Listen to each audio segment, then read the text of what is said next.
तो ये वीडियो मैंने इसलिए बनाया है ताकि मैं बता सकूँ कि किस तरीके से मेरा पहला इंट्रोडक्शन हुआ साउथ कोरिया से, किस तरीके से मैंने साउथ कोरिया को जानना स्टार्ट किया।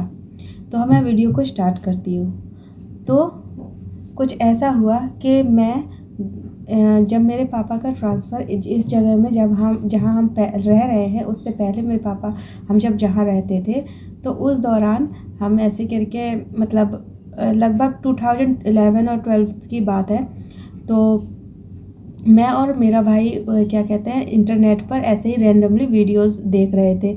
और उस समय मतलब हमारे पास सिर्फ एक कंप्यूटर था, मोबाइल हम ज़्यादा रखते नहीं थे, तो कंप्यूटर पे ही नेट चलाते थे। तो मैं और मेरा भाई ऐसे रैंडमली बैठकर यूट्यूब पे वीडियोस देख रहे थे। तो जैसे ही हम स्क्रॉल कर रहे थे, तो उसी बीच एक म्यूजिक वीडियो आया।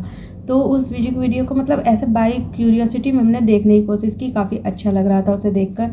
तो हमें समझ गए कि किसी एशियन कंट्री के लोगों का म्यूजिक वीडियो। उससे पहले हमें कुछ भी नहीं पता था। तो मैंने उस वीडियो को क्लिक किया, उसे हमने देखा और लगभग लास्ट तक देखा। वो पहला ऐसा म्यूजिक वीडियो था जो हमने पूरा लास्ट तक देख पाया, और वो था एक्सो का म्यूजिक वीडियो। तो मैं पहले बता दूं कि एक्सो कौन है। एक्सो एक के पॉप इंडस्ट्री का सबसे बड़ा लगभग जाना माना के पॉप ग्रुप है, जिसमें सारे बॉयज़ हैं और काफ़ी वर्सटाइल ग्रुप है। और जब हमने उनके परफॉर्मेंस देखे, वो म्यूजिक वीडियो देखा, तो उससे पहले एक देखा वीडियो, फिर दूसरा देखा, फिर तीसरा देखा, और ऐसे देख कर हम काफ़ी इन्फ्लुएंस हुए। हमें काफ़ी अच्छा लगा उनकी परफॉर्मेंस, उनके सॉन्ग्स काफ़ी अच्छे लगे। तो इसी तरह मेरा इंटरेस्ट साउथ कोरिया के अंदर जागने लगा। मेरे भाई का उतना नहीं था, लेकिन मुझे काफ़ी मतलब क्यूरियोसिटी हुई इस कंट्री के बारे में जानने में।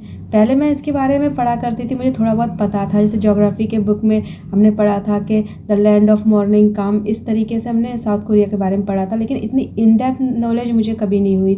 तो वो जो इन डेप्थ नॉलेज थी, वो मैंने असल में जब साउथ कोरिया से मेरा पहला इंट्रोडक्शन हुआ एक्सो के थ्रू, तभी वो क्यूरियोसिटी जागी। तो मैंने उसकी और ध्यान देना स्टार्ट किया। लेकिन उसके बाद क्या हुआ, थोड़ा सा ब्रेक लग गया। मतलब मैंने उस चीज़ को कंटिन्यू ही नहीं रखा, क्योंकि उस समय मैं स्टडी कर रही थी। तो उसके बीच में मुझे इन सब चीज़ों पर ध्यान देने का टाइम नहीं मिला।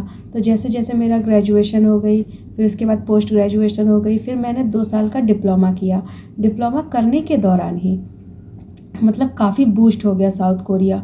अब तो मुझे लगा कि मतलब मेरा जो इंटरेस्ट था, वो जो 2011 और 12 में थोड़ा दब गया था, उसके बाद उसको एक तरीके से फिर से बूस्ट मिल गया। अब मेरे दिमाग में आया कि जब मुझे ये कंट्री इतनी पसंद है, मुझे काफ़ी पसंद आने लगी वो कंट्री, और उसके जो कल्चर था और उसका जो नेचर था और वहाँ के लोगों का बिहेवियर मुझे बहुत अच्छा लगा।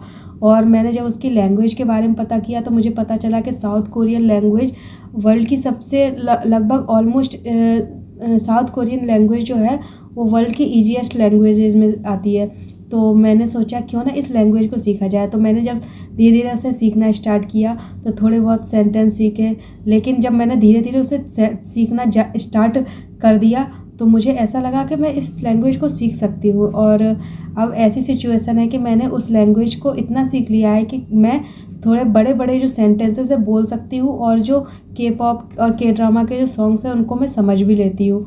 हाँ, ये कहती हूँ कि मुझे पूरी तरीके से अभी कोरियन लैंग्वेज नहीं आती, लेकिन मैं काफ़ी कुछ समझ लेती हूँ, और मैं उसकी ओर वर्क कर रही हूँ, सीख रही हूँ। लेकिन जो भी मैं कुछ पढ़ रही हूँ इस कोरियन लैंग्वेज के बारे में, मैं सेल्फ स्टडी कर रही हूँ, क्योंकि मेरे पास अभी वैसा कोई सोर्स नहीं है कि मुझे कोई मतलब फेस टू फेस पढ़ाए कोरियन। तो जितने भी सोर्सेज हैं, मैं खुद से ढूंढ कर और उसे पढ़ती हूँ, उसे रिवाइज़ करती हूँ।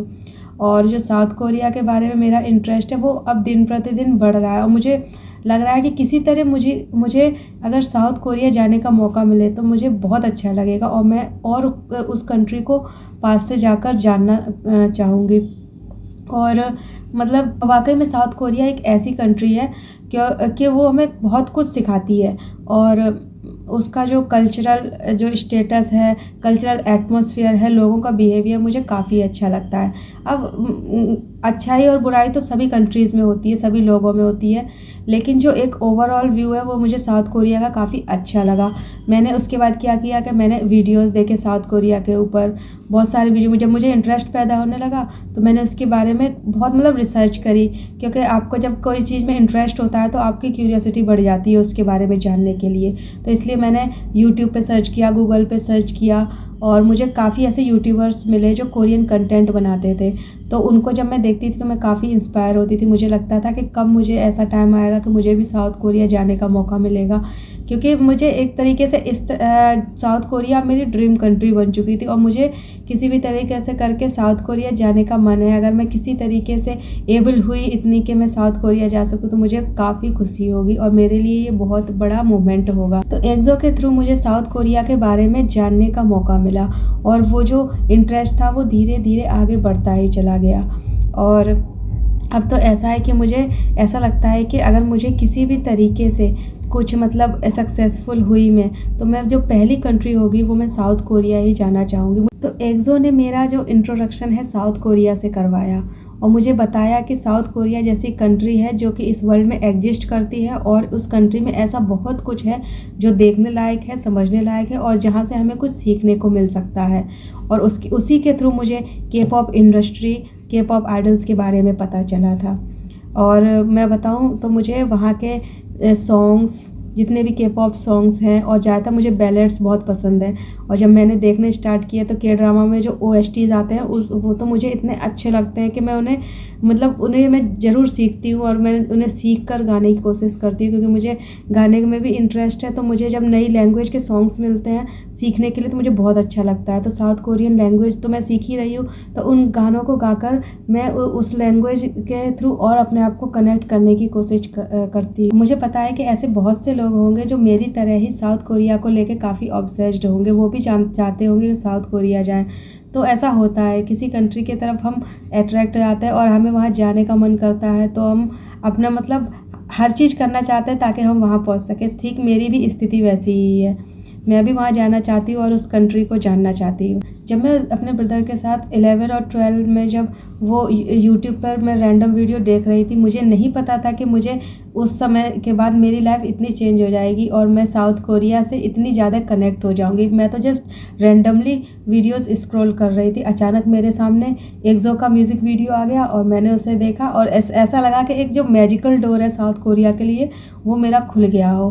और उस समय से लेकर अभी तक मैंने साउथ कोरिया के बारे में काफ़ी इन्फॉर्मेशन मतलब कलेक्ट कर ली है और मैं वर्क भी कर रही हूँ कि किस तरीके से मैं साउथ कोरिया पहुँच सकती हूँ, चाहे वो कंटेंट क्रिएशन हो या कोई और दूसरी चीज़ें लेकिन जो कंटेंट क्रिएशन है वो मुझे पसंद है, इसीलिए मैंने ये चैनल बनाया है ताकि मैं साउथ कोरिया के बारे में बात कर सकूँ।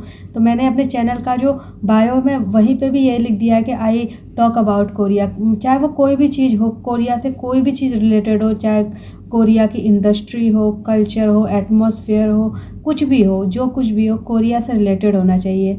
तो इसीलिए मैंने सोचा कि ये काफ़ी अच्छा रहेगा, यहाँ मैं कोरिया से रिलेटेड स्टोरीज़, बातें उन लोगों के संग शेयर करूँगी जो कि मेरे तरह ही साउथ कोरिया में इंटरेस्ट रखते हैं। ये थी पूरी स्टोरी। आई होप आपको ये वीडियो अच्छा लगा होगा और आपको भी साउथ कोरिया मेरी तरह पसंद है तो प्लीज़ कमेंट में ये बताना। और फिर से मिलते हैं नेक्स्ट वीडियो में, तब तक के लिए अन्यंग एवरीवन।